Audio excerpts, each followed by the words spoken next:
இப்போ தீர்ப்பு நேற்று வந்ததுலேருந்து பார்த்தீங்கன்னா, தீர்ப்பு முழுமையாக அது எங்களுடைய லா ஆஃபீஸர்ஸ் மூலமாக நம்ம ஏஜி மூலமாக ஒரு ஒப்பீனியன் நாங்கள் வாங்குகிறோம். நாங்கள் அதில் அது சார்ந்து தான். ஏன்னா இது வந்து மனதளவில் எங்களுடைய ஆசிரியர்கள் யாரும் பாதிக்கப்படக்கூடாது. ஏன்னா அவங்க செய்கின்ற பணிங்கிறது சாதாரண பணி இல்லை. ஏற்கனவே எந்தெந்த டீச்சர்ஸும் இத்தனை ஆண்டு காலம் பணியாற்றினார்களோ அந்த டீச்சர்ஸோடைய ப்ராடக்ட்ஸ் தானே ஒரு நல்ல மருத்துவர்கள், நல்ல ஒரு இன்ஜினியர்ஸ், நல்ல ஒரு ஐடிஐ சார்ந்திருக்கின்ற ஒரு இதெல்லாம் இப்போ ஃபாரினில் போய் வேலை பார்த்து பெரிய இடத்துல இருக்காங்கன்னா எல்லாமே அந்த டீச்சர்ஸ் உருவாக்குனவங்க தான் அதெல்லாம்.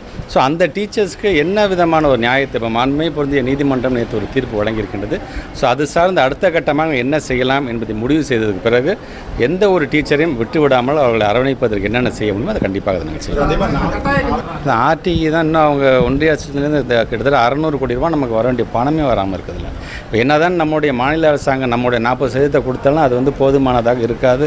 அப்படிங்கிறதுக்காக தான் அவங்ககிட்ட இது ஆர்டிங்கிறது வந்து ஒரு நீங்கள் ஒன்றிய அரசுக்கிட்டேருந்து நாங்கள் கேட்குற பண்ணோம். இது ஆஸ் பர் ஆக்ட். இந்த ஆக்டுக்கு எப்படி உருவாக்குச்சு அப்படின்னு பார்த்தீங்கன்னா, சுப்ரீம் கோர்ட் ஜட்ஜஸ் மூலமாக அவருடைய வலியுறுத்தலின்படி நாடாளுமன்றத்தில் பாஸ் பண்ணப்பட்ட ஒரு சட்டம் அது.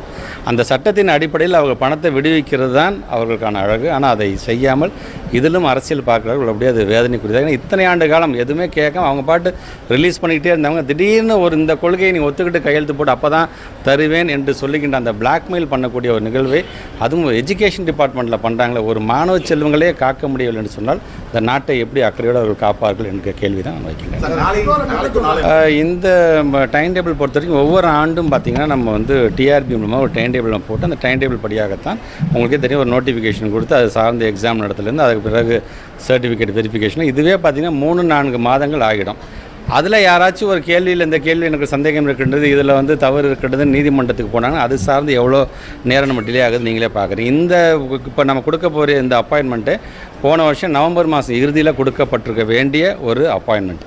அதில் 2% நான் டீச்சிங் ஸ்டாஃப்ஸ் வழக்குக்கு போகும்போது இந்த நீதிமன்றத்தில் இருக்கக்கூடிய ஒவ்வொரு நேரத்துலையும் ஒவ்வொரு நீதிபதிகளும் ஒவ்வொரு விதமான ஒரு கால நேரம் எடுத்துக்கொள்ளும் பொழுது அதனால ஒரு பாதிப்பு எப்படியும் ஒரு நல்ல ஒரு தீர்ப்பு இன்றைக்கி வந்திருக்கின்றது.